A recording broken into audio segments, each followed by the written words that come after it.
nalazaina taty amin'ny faritra Vato Fahafito Finanana fahatsiarovana ny 20 Marsa 1720. Fotoana ihany koa izay nitokanana ity fasan'ny mahery fo teto Ambalakararay ity. Teto no nentin'ireo mpitolona mbola velona ka nitifirana azy ireo. Anarivony izy ireo no milevina ato. Tahaka ny fanao amin'ny fahatsiarovana toy izao dia nisy ny fametrahana fehezam-boninkazo teto amin'ny fasan'ny mahery fo teto Manakamy.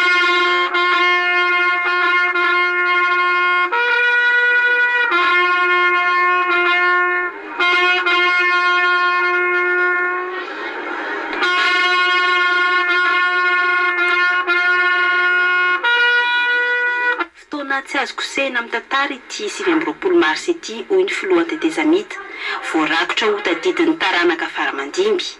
Mbola mitoy anefa ny tolona ho izy, tsy tolona amin'ny tapiadina nefa. Raha toa ka fitiavan-tanindrazana ny vaivay. Ny vaivay toy izany no nasehony ray aman-drenitsika tamin'izany fotoana izany. Dia nintsy marateny isika. Fa fitiavan-tanindrazana madio ny vaivay toy izany koa no tokony ao ampon'ny malagasy iray avy mpitata na mpitondro na olon-tsotra ankehitriny. Satria tsy afaka hampandroso ny firenena isika raha tsy manana ny tena fitiavan-tanindrazana. Ary izay fitiavan-tanindrazana izay tokony hoentintsika ananganana sy anajoroana Madagasikara mandroso, Madagasikara vaovao. Ary dia ao anatin'ny maro sy ny zava-tsarotra azy dia izay indrindra no tokony ampirahy antsika rehetrarehetra. Ry tanora namana, ry malagasy avana, matoa toy izao ny fiainana sy ny rivotra politika iainantsika eto Madagasikara.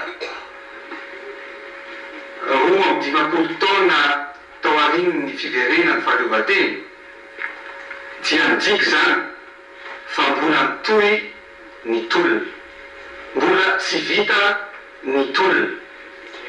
Tsy ilay tolona anoherana mpanamboatra intsony ny tolona atrehantsika ankehitriny, fa kosa tolona ametrahana fotom-piarahamonina vaovao ao anatin'ny rariny sy ny intsiny.